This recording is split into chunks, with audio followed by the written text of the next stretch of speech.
Então, agradecendo novamente a presença do secretário e também do nosso pró-reitor, que novamente passa mais alguns momentos com a gente, ele que também é um pesquisador assíduo do tema da água, né? Já fizemos algumas coisas bem interessantes juntos. Vamos dar início, então, à sessão da tarde, né?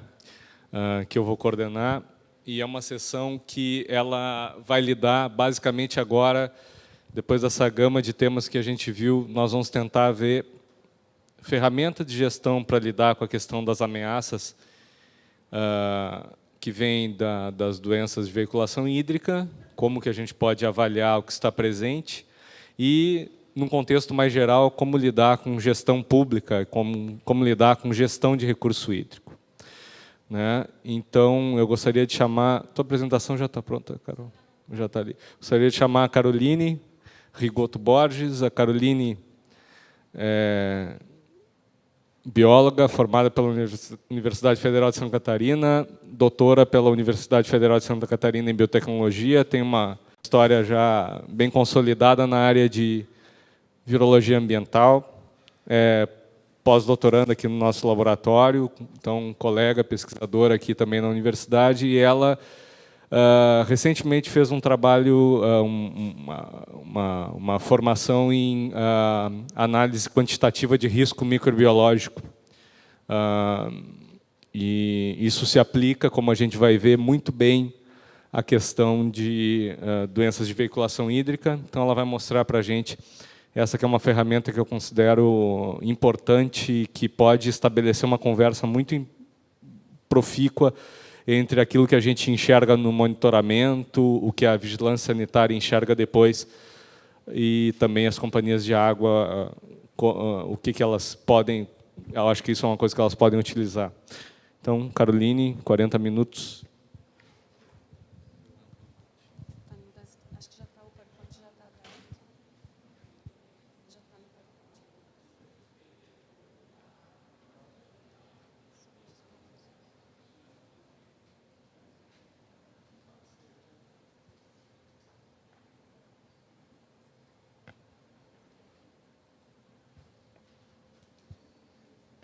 Bom, boa tarde a todos. Eu gostaria, primeiramente, de agradecer o convite da Academia Brasileira de Ciências, especialmente o professor Fernando Spilk, pela oportunidade de compor, então, a discussão desse tema tão relevante que estamos debatendo desde ontem, e importantes desdobramentos nós já estamos debatendo, né, e chegando a algumas conclusões e encaminhamentos. Então, a ideia da palestra de hoje conversar um pouco sobre a avaliação quantitativa de risco microbiológico, dando suporte, então, à gestão de recursos hídricos. Então, como que essa ferramenta pode ser utilizada na gestão. Bem, a avaliação quantitativa de risco microbiológico, ela se deu início por volta da década de 70, e aí, mais em relação à utilização dessa ferramenta para avaliação de risco químico, né, com reagentes químicos. E, por volta da década de 80, a Agência Americana de Proteção Ambiental entendeu, então, que havia necessidade de buscar uma ferramenta que pudesse estimar os riscos à saúde humana associados ao consumo da água e, de alguma forma, propor formas de tratamento para minimizar esses riscos.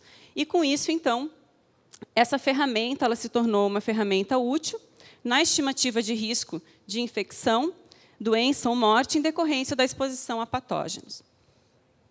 E, através dessa ferramenta, isso já proposto na década de 80, diversas formas de tratamento foram propostas para alcançar um risco tolerável de infecção por patógenos presentes em águas de consumo humano. Hoje eu vou falar um pouco mais de águas de consumo humano, mas essa ferramenta ela também pode ser utilizada.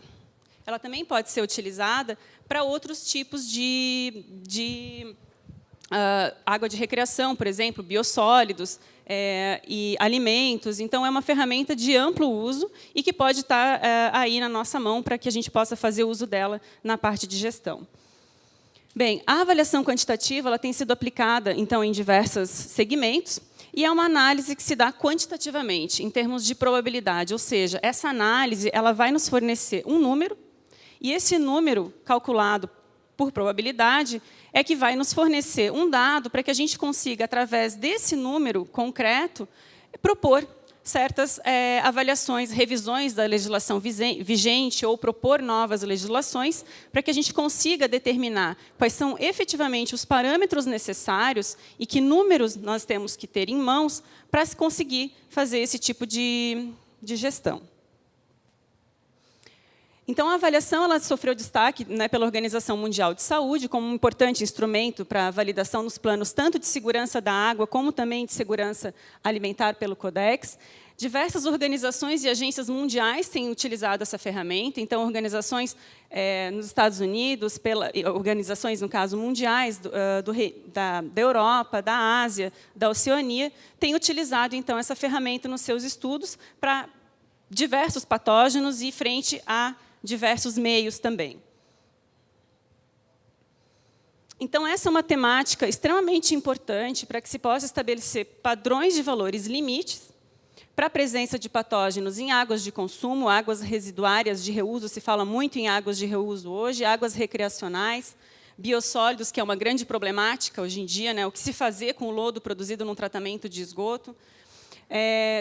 Também a questão de padrões, valores limites para a qualidade do ar, qualidade em alimentos. Então, qual seria uma dose aceitável de um patógeno em determinado alimento? O quanto eu tenho de risco de ingerir um determinado alimento, estando presente o norovírus, que falamos tanto aqui de gastroenterites até então, né? O quanto é aceitável que se tenha determinado patógeno, como também um vírus ou bactérias, protozoários, em tantos ml de água, por exemplo. Então, como que a gente chega nesses parâmetros? Como que se chega em determinados limites que são utilizados para a confecção dessas leis e para que se possa, então, revisar as legislações vigentes, né? Então, formando subsídios para que os gestores possam utilizar essa ferramenta também nas tomadas de decisão.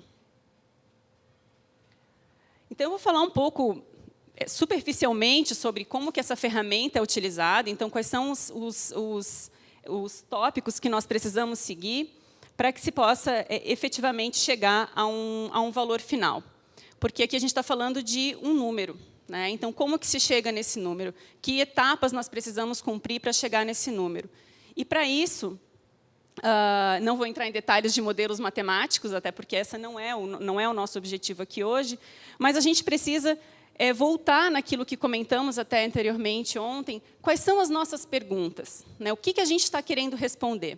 Então, na formulação do problema, a gente vai pensar o que efetivamente eu quero responder com análise quantitativa de risco. A partir do momento que esse problema é formulado, então, se precisa identificar o perigo ou o patógeno que eu quero determinar, ou qual é o nível aceitável desse patógeno na água, por exemplo, de consumo. A avaliação da exposição, por que rotas as pessoas podem se contaminar com esse determinado patógeno. A avaliação de dose-resposta, então é importante que se tenham dados de dose infecciosa, dose letal do patógeno, para se chegar, então, na caracterização do risco. Então, caracterizando o risco, eu chego num determinado valor, que aí nós vamos determinar se esse risco ele é aceitável ou não e qual o número que nós vamos trabalhar posteriormente. Então, essas etapas, elas iniciam com a identificação do problema e do patógeno. Então, eu quero saber quantas partículas infecciosas, por exemplo, de norovírus, podem estar presentes num determinado alimento ou numa água de consumo. Então, eu preciso entender efetivamente esse patógeno, eu preciso conhecer as vias de transmissão do patógeno, eu preciso entender como que as pessoas entram em contato com o patógeno, e, para isso, a comunidade científica tem que estar muito próxima para que a gente tenha, toda essa informação publicada, enfim, para que se possam ter subsídios para trabalhar uma análise quantitativa de risco. Então, uma análise quantitativa de risco ela não é realizada por um único pesquisador. Geralmente, é uma equipe multidisciplinar, onde nós precisamos de dados epidemiológicos, precisamos de dados de dose-resposta, precisamos de dados de dose infecciosa, e isso tudo voltado para a população que está sendo estudada.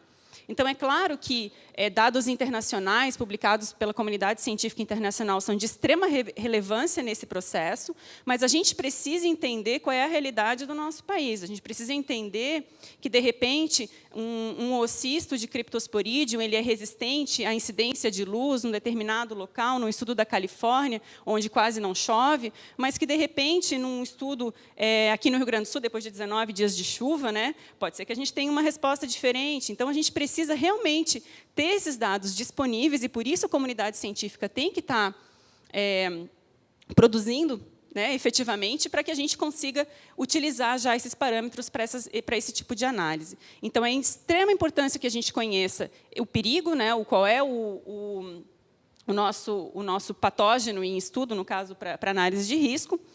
É importante conhecer também as rotas de exposição. Então, se eu estou fazendo uma análise de risco, por exemplo, para uma pessoa que vai se banhar lá em Tramandaí, e aí ela consome uma pessoa que está tomando banho de mar ali em recreação, ela vai ingerir em volta de 30 ml de água. Então, qual é o risco de ingerir 30 ml de água no alto pico do verão, com uma população ali?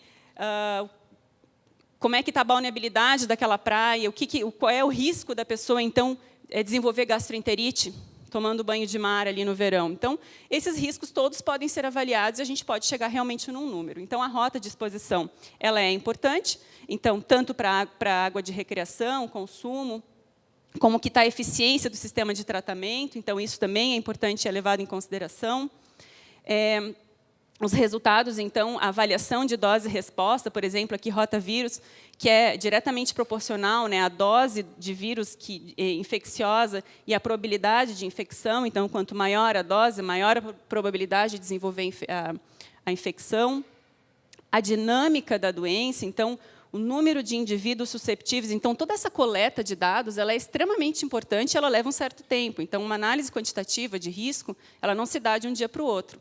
Então, é importante entender o número de indivíduos e conhecer o número de indivíduos susceptíveis, indivíduos que acabam, então, se tornando indivíduos infectados, só que esses indivíduos infectados eles podem ser sintomáticos ou assintomáticos, né? Então, isso me faz lembrar que, recentemente, uma colega foi a Porto Seguro e comentou: todos os meus colegas adquiriram gastroenterite. Eu só tomei caipirinha, então acho que eu acabei me prevenindo de alguma forma. Mas, então, dentro dos indivíduos que se tornam infectados, tem aqueles que são sintomáticos ou assintomáticos, né? E a gente tem que levar isso em consideração. Além disso, a caracterização do risco ela é importante. Então, esses passos são clássicos, né? Então, a gente precisa entender essa caracterização do risco. Então, a partir do momento da infecção, do desenvolvimento da doença, para aqueles que desenvolvem sintomaticamente, podendo levar à mortalidade ou não. Então, são passos que são levados em consideração nesse estudo. E quando se identifica, então, o perigo, se identifica qual o patógeno, se fala muito, né, isso, na verdade, surge muito, esses estudos, quando se tem epidemias, surtos, né, e que se fala muito na imprensa, né, então acaba surgindo todo esse alarme, e aí se começam realmente a pensar, bom, vamos fazer uma análise de risco, o que está acontecendo, e aí, então, nessa identificação, a gente vê que, realmente, às vezes, capa de revista, né, aqui dizendo que E. coli está em todo local, está na água, está na sua comida, na piscina. Enfim, como é que a gente pode se proteger desse patógeno tão importante, né? Mas aqui, como capa de revista, surtos de norovírus, cada vez mais a gente ouve, principalmente associados a cruzeiros, né, onde um alto índice de contaminação. E se falou bastante em norovírus ontem. O próprio cripto, né? Então, começou os estudos de análise quantitativa de risco quando teve um surto bem expressivo e conhecido em Milwaukee, né?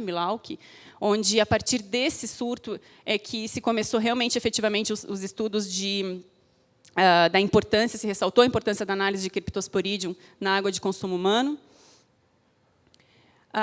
Aqui mostrando que, muitas vezes, a praia não é bem aquilo que a gente pensa, né? Então, a gente, às vezes, no verão, não resiste, vai entrar num local onde a gente sabe que a balneabilidade não é não está dentro dos níveis aceitáveis, mesmo assim, não existe, no Brasil não se fecham as praias como nos Estados Unidos, né? Então, tem as análises de balneabilidade, mas as pessoas, eu venho de Florianópolis, tem regiões da Bahia onde não é próprio para recreação,